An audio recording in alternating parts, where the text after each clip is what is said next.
Hi, this is Annie Fox for Family Confidential, Secrets of Successful Parenting. My guest today is parenting expert Sue Atkins. Sue is based in the UK and has an international following. She's also the author of Parenting Made Easy, How to Raise Happy Children. Hello, Sue, and welcome to Family Confidential. Hello, thank you for having me. Oh, it's been a pleasure for me to follow your work all these years on Twitter, and now to have an opportunity to actually talk to you in real time, ask you some questions. I wanted to talk about discipline. And what's interesting to me is that this trend of parenting that's really been going on for the last 20 years, probably, of parents wanting to be friends with their children. And what happens to the leadership role of the parent when you are, in fact, buddies with your kid and your kid does something that you're not pleased with. So I know that you talk a lot in the work that you do about discipline. And I would love to hear what, if this trend we see about friends, parents, kids all wrapped up together, how that affects the role of a parent as a disciplinarian. Well, very interesting topic, because I say all the time to the parents that I work with that your role is to be the parent, not their friend. Now, I've got two teenage children myself. My son is 21, my daughter's 19, and we get on incredibly well.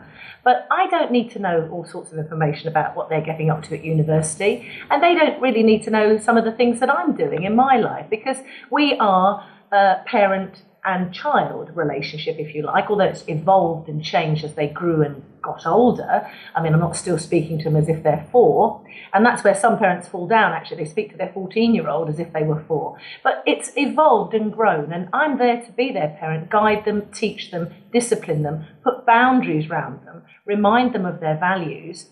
And so I can take that role, and if they step out of that role without being too autocratic, I'm there to be able to remind them, to nudge them, nurture them, push them back in the right direction.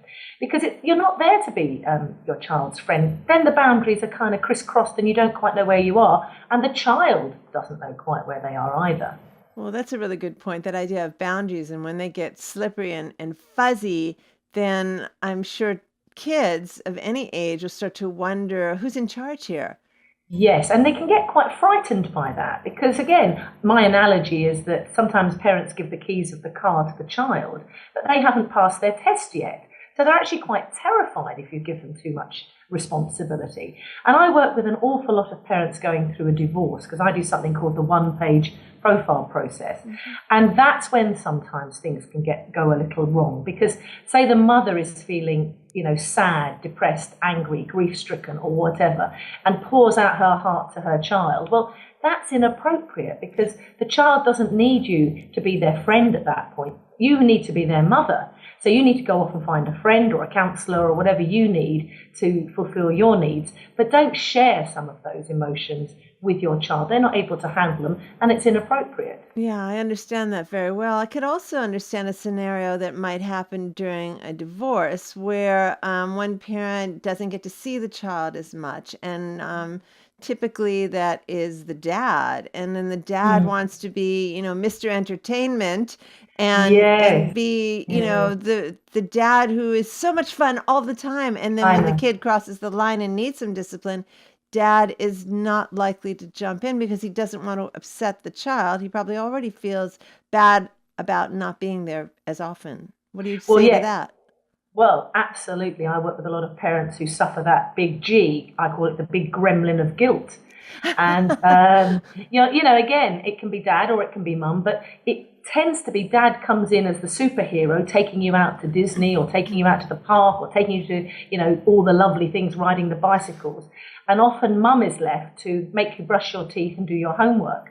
And sometimes kids find that difficult, but that's the role that's difficult for a mother. But that's really the wonderful role too, because you are doing the nurturing, you're doing the hard stuff. So yeah, again, if you can at all possibly sort of sing from the same song sheet, which is very difficult once you've divorced, I realise that. But if you can put the child's best needs at the centre and try and keep some sort of consistency, then the child benefits from that and doesn't play one off against the other. Well, that is challenging, especially if the parents are angry with each other and they're in Oh, fact putting the child right in the middle there. And yeah. children are very savvy when it comes Mm, to playing one off the other, especially if there's something for them personally to gain from it, mm, like an mm. extra ice cream or getting to Yeah, stay up late. absolutely. Or playing on that computer game a bit longer. Yes, Yes. exactly. Well, Dad lets me do this, and Yeah. have you had experience counseling parents who are not, in fact, parenting together anymore, but they need to be co-parenting? Oh, without a doubt, yes. And it's very difficult and challenging. I often work with one of the set of the parent, and all that I can help them do is get back in control of their own discipline, their own rules, their own boundaries. Because when you hand over the child to their dad or the other partner, then you have no control about that. And how you react to that is a blueprint for setting up dignity and respect going forward for the child to see you handle that. So it takes an awful lot of maturity for the adult that is not enjoying the other parent's way of doing things to bite their tongue. But if you can bite your tongue at all and just focus on yourself and the boundaries and the rules that you want to set for your child and not enter into a slagging match, because long term, don't forget, that parent is still the child's father or the child's mother. So Yeah. you don't want to damage that respect and that love. Well, you would hope you would not want to damage it, but sometimes what I hear, it almost seems as if the other partner, the ex-partner, wants to damage that. Oh, you go through a phase. I mean, I've actually going through a divorce myself, and I remember you call it the crazy time because you go through grief, you go through anger, incandescent anger, you go through sadness, you go through acceptance, you feel loss, and it's not linear. It's not like a broken arm. It's 3 steps forward and 2 steps back. But over the period of time, particularly when I work with my clients over a 6-week period, I have a divorce course, you can see them sort of flowing in and out of that, and hopefully then coming and healing through that process. But you can't say it's going to take 2 weeks. And if you do find yourself sitting in that anger, anger is a normal reaction. Yeah. It's a healthy reaction, but it's what you do with that anger that's important. So don't, if you can, slag off your ex. Try very hard not to show that. Go off and have a glass of wine with your friend and probably let rip, but not in front of your child if you can. And I know that's easier said than done. But if you can take the long-term view and not the short-term incandescent anger, then everybody will come through this process less damaged. Yeah, I like that point, less damage, because there is some damage to be had, and we need to be realistic about that. I'd like to switch gears a little bit from divorce to disciplined teenagers. This is Mhm. a difficult kind of a thing for intact families, for single parent families. You might expect that your compliant child, who was always so obedient and willing to do what you said because they wanted your approval, all of a Mhm. sudden, it seems all of a sudden, and it Mhm. seems around here in the States that something happens during the summer between fifth and sixth grade when the child is Yeah. around 11 years old, Yeah. and then they go to school again, and all of a sudden they are almost unrecognizable to their Mm. parent in terms of this attitude and Mm. like, I don't need to listen to Mm. you. Mm. Yeah, that.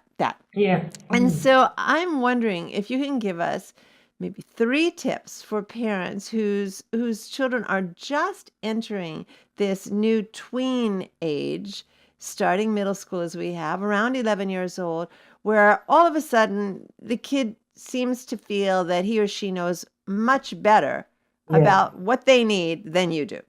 Yes. Well, I always say to the parents I work with, it's your attitude that has to change, and it's if they Ah, take their lead from you. If you expect them to be stroppy, difficult, challenging, rude, and all the rest of it, then they will. And if you start looking for that, you're going to find it, and you're going to find it all the time.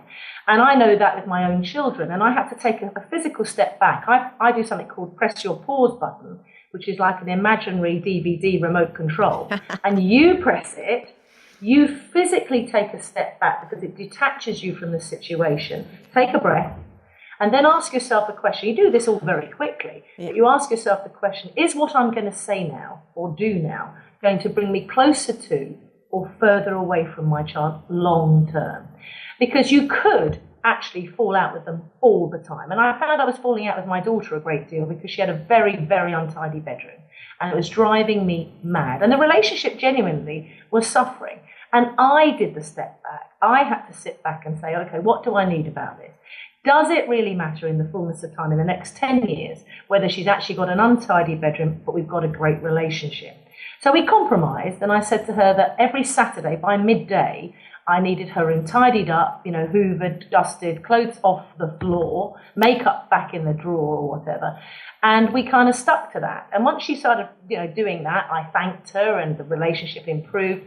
So you've got to think about it as, you've got to not really fight all the battles. You've got to try and win the war. They have to have boundaries. But if you have too many, then they feel very restrictive. It's like toddlers, really. They're struggling for independence. And so I remember my own son, he said at school, the boy's parents weren't religious.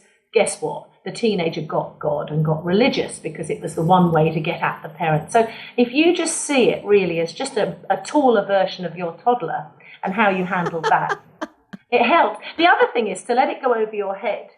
A bit like an aeroplane flying over your head. I have a rude version of that, but that's the clean version where it goes over your head. Sometimes you just have to let what they say just go over your head. And when you speak to them sometimes, you just turn your face and you put your heart to them. They don't even know you're doing that. But you come from a place of love and just sometimes allow what they want to vent and let it go. And then you find sometimes, and look for what they get right. Look at them struggling for independence. Look how good they are at swimming or whatever their activities are, and start focusing on what they get right rather than this constant battle of what they get wrong.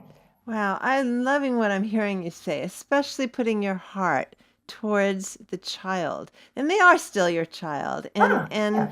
the idea that instead of facing them with anger and opposition, you consciously turn your heart toward them. I think that is so wonderful because obviously that's going to remind you Yes. what the connection is. You are not adversaries. This is you. This is your child. You want your best self to face your child. Lovely, lovely. And and the other thing, I think you've got to have this idea of a team. We called it Team Atkins, if you like. So we are part Team of a Atkins. team. Yeah. So we're part of the team. Yeah. And so, everybody has to do their jobs. They have to empty the dishwasher or put out the dustbin or whatever they do. But let's work together at this. And so the prime thing for me is actually the parent has to do the changing. You can't speak to your 14-year-old as if they are 4. So you've got to do some flexibility. And that's really hard for lots of parents that I work with, that shift in mentality. But if you can make it gently, so I'm not saying it's always easy, because they're very challenging. They can be very, confrontational and awkward and moody. Yeah. But if you can try, then I think you'll see the improvement in the relationship and take that long-term view rather than the short-term. And be patient with yourself. Yes, exactly. I agree. Yeah. Really, truly. Yeah. It's hard because sometimes we set very high standards for ourselves. Okay, I've got Sue's tips here, and I'm going to turn my heart to my child. I'm going to be patient. I'm going to let things roll off. And then your buttons get pushed, and there you are back again in that place that I call it the ugly mommy place, where you're not really pleased. If you saw a video of yourself at that moment, you'd go, oh my goodness, I'm so embarrassed. I actually spoke in that tone of voice to my child. So we need to be patient with ourselves because we're only human as well. Oh, absolutely. And that's why you need to have a bit of me time where you go off and have some fun for yourself, get away, recuperate, rethink, have a break, so you come back refreshed. And I have a technique I teach my parents to imagine they have a camcorder on their shoulder all the time, a bit like Big Brother over here we have in England, where the camera's following you all the time. And the camera's observing, it's not judging, but it's observing what you say, it's observing how you say it, and it's noticing your body language and your tone of voice. And from then, it again detaches you, so you're looking at it from a slightly 3D position, and then you do a little bit of changing, and hey-ho, guess what? Your child changes too. And they have the intention of trying to find solutions to the problems rather than constantly getting in that negative, nagging kind of mentality. Yeah, it can be a rat race. And I Yeah. think what you said before about stopping and taking a breath, that really, I mean, it's like you're on a threshold, Sue, and the angry part inside of you wants to race into the room, and the other Mm. part of you, when you take that breath, you go, wait, do I really need to go there right now? And if you can postpone it, Yeah. you will think better of rushing in with anger. Great, great Yes, advice. and you will feel more in control of it. And so you can relax a little more, knowing you can handle it. Yes, and you're also, I think, role modeling that sense of awareness and control for your teenage son or daughter. Absolutely, yeah. Really, Because really good. you are their role model, their primary role model, whether you realize it or not. And Right. everything you do sets them up as a blueprint. So how you even speak to each other as partners and Yes. husbands and wives, Yes. that is a blueprint too. Everything we do, we are modeling for our kids. Not to Ooh, put too much pressure on our no job here, pressure. but they are always watching, Yeah. right? Yeah, sure. Okay, well, before I wrap up here, and thank you very much for your time, I would love to give you an opportunity to tell our listeners where they can find out more about the work that you do. Oh, well, my passion is parenting, as you know, from toddler to teen. I specialise in something called a one-page profile, which helps people build their child's self-esteem and their own. And they can find out all about me on thesueatkins.com, where I blog every day, or I've got loads of free resources, loads of MP3 downloads and loads of books. I'm just passionate about parenting, and it's not about finger pointing or judging. It's about empowering parents to be the best they can be. Great. Thanks again for all the work you do, Sue. It's an honor to talk to you. My very great pleasure. It was lovely speaking to you, Annie, too. Keep up your great work, too. Thank you. Bye. This is Annie Fox for Family Confidential. To learn more about my work with tweens, teens, and parents, visit anniefox.com and check out my book, Teaching Kids to Be Good People, Progressive Parenting for the 21st Century. And tune in next week when my guest will be Natalie Cutler-Welsh, author of the parenting book, If Only They'd Told Me. Until next time, happy parenting.